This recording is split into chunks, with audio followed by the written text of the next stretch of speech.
Hi, I'm Sherry McGill, and you're watching Lessons Learned.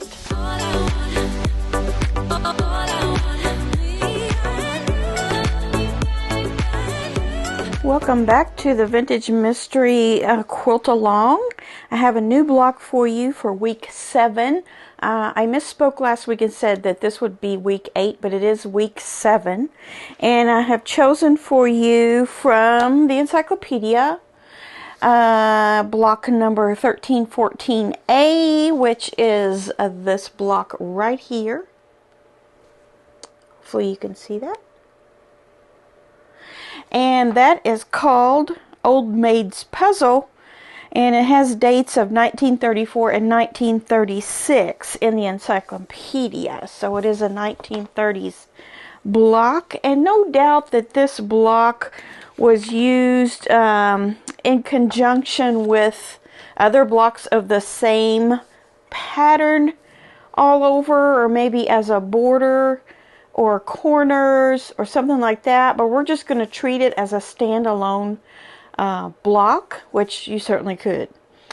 And I have mine mapped out here on the graph paper with my background with the letter B, and the shaded in part is our solid, and the curly part is our print. So I have down here what you're going to need for that. And first of all, for your big half square triangles here, you're going to use a background, not a background, you're going to use a yes, you're going to use a background and a solid color. So I actually don't have this right. This should not be on my large half square triangle. This should be a solid. But you know what? I think I'm going to go ahead with it. I think I am. I think I'm going to just pretend that this is my solid and this is my background, and use this because I just think it would look a lot better that way. And you can do that too. You don't have to do it exactly the configuration that I have. But the instructions will definitely be with the big squares, the big half square triangles will be background and solid. Now I have a really light solid this time. It's a pink. I don't even know if it's showing up, but it's a very light pink, and it picks up perfectly the pink and these roses of this one. So I'm going to use this as my background substitute, and that will serve as my solid part of my block as well. And then the rest of the smaller ones will be in the cream color and the muslin in the background. And then I'll still use this, the print, for those smaller half square triangles. So here's what you're going to need. If you don't do that substitution that I did with this solid, you'll be using 1 7-inch block or square there out of background. In my case, I'm using my solid.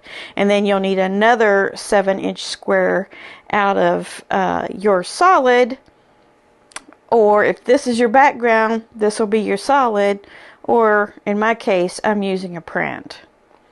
So just be aware, if you're going to move them around, the instructions are geared toward what I originally planned, and that would be that these big half square triangles would use solid and muslin. I hope I'm explaining that clear enough to you.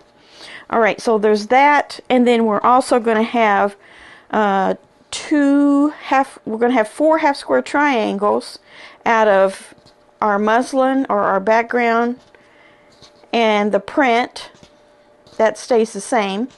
So we'll make those. So all 3 of these will be made as half square triangles, and you'll have enough for it.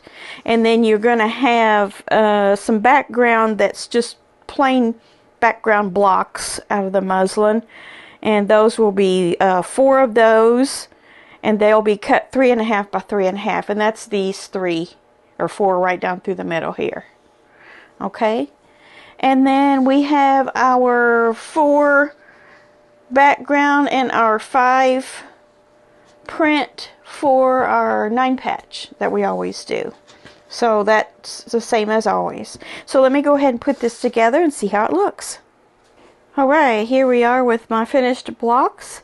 And just like last week, when I suggested that you should probably do these in quadrants, you know, do this, and then this, and this, and then attach the 2 quadrants, top and bottom, and then the 2 bigger pieces. I would suggest doing that because it's in that 4 patch formation, really.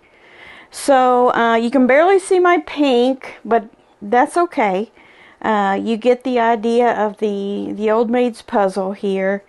And I think once the quilt's all put together, you'll notice that pink a little more.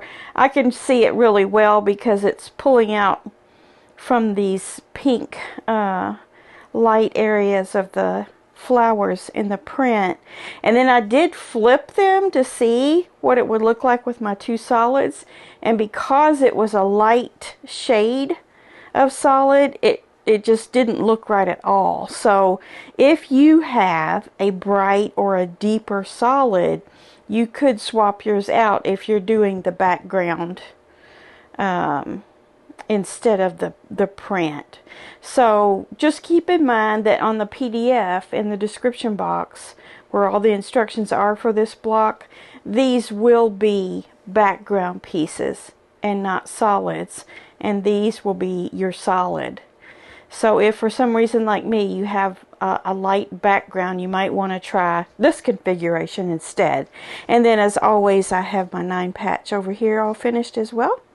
So that is week 7, and we will be back next week.